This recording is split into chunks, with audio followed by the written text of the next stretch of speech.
Hi everyone! Welcome back to my channel. Kumusta na kayo? At maraming salamat sa mga bago kong friends dyan. Kagagaling ko lang ngayon sa trangkaso. Pero okay na yung pakiramdam ko. Siguro sa panahon din to at saka sa dami ng gawain talaga. Mahirap talaga ang maging nanay. Lalong-lalo na pag nasa bahay lang. Syempre all around tayo dyan eh. Kaya lang ngayon, hindi sa pag-inarte, pero kailangan ko na talagang mag-inarte dito sa aking asawa na ang sabi ko, bilhan man lang ako ng automatic na washing machine. Kahit yung pinakamura lang kasi hindi ko na talaga kaya ang magmano-mano. Napakahirap. Hindi naman sa napakahirap, pero mahirap. Ewan ko lang kung nakaka-relate yung ibang mga nanay dyan, pero dami kasi lagi ng labahan ko. Pero talagang sana makakita kami ng mura at pasok sa budget.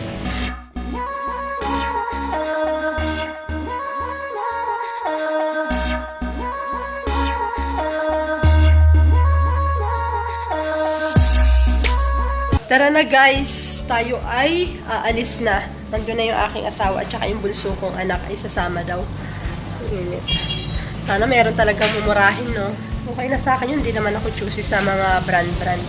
Ang mahalaga lang makatulong sa akin sa paglalaba. Napakalaking bagay talaga. Ang hirap din gamitin pag manual. Kasi mas maganda talaga ang automatic.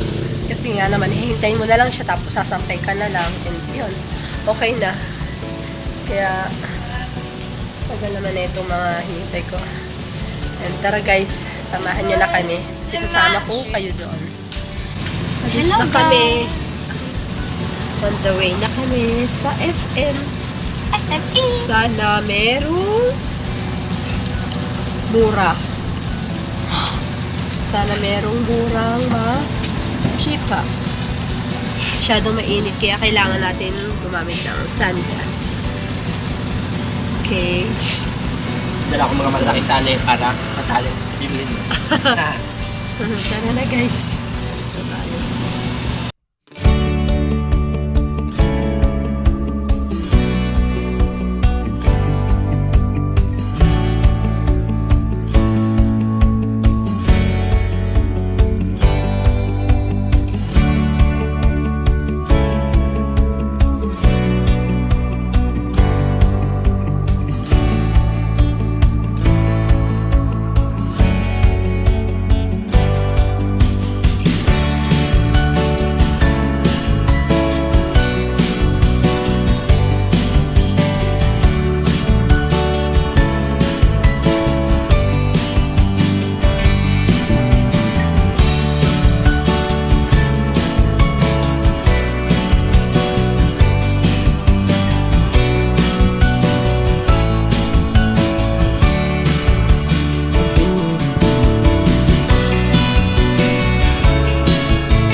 Guys, titingin ng washing machine sa SM Appliance Center.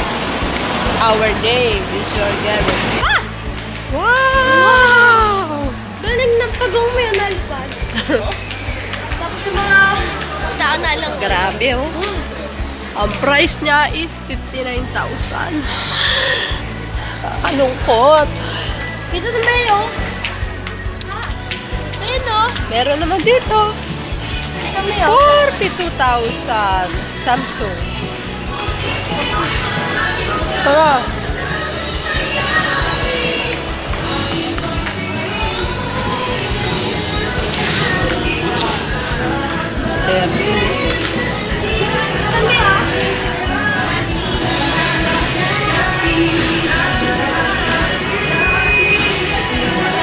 Punta kami sa Starbucks.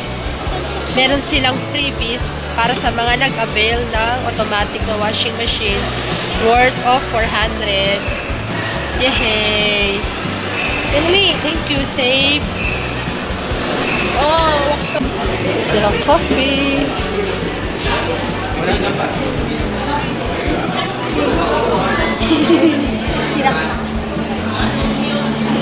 Oh, sarap. New York cheesecake. Shh! Kamay, Ito naman New York cheesecake. ito gusto ko pipili. Hindi. Ito kami Puro ka dito. Okay. Okay, waiting na kami sa aming drinks. Muna while waiting.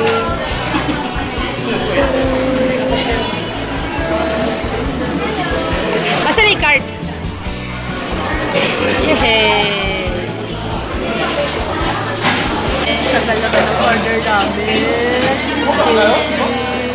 Video mo na.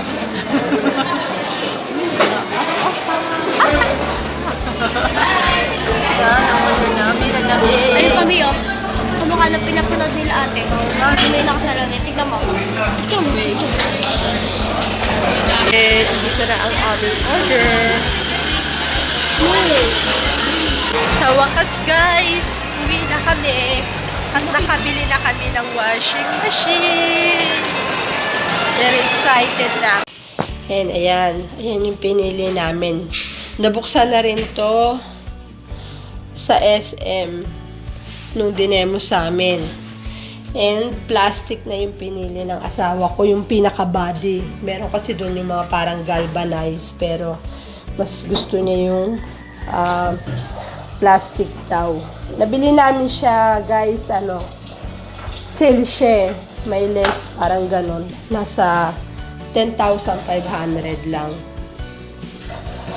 Ay, sana lang matipid sa kuryente. And yan, ito yung parang pinaka-ano niya, product warranty. Tapos nandito na rin yung manual.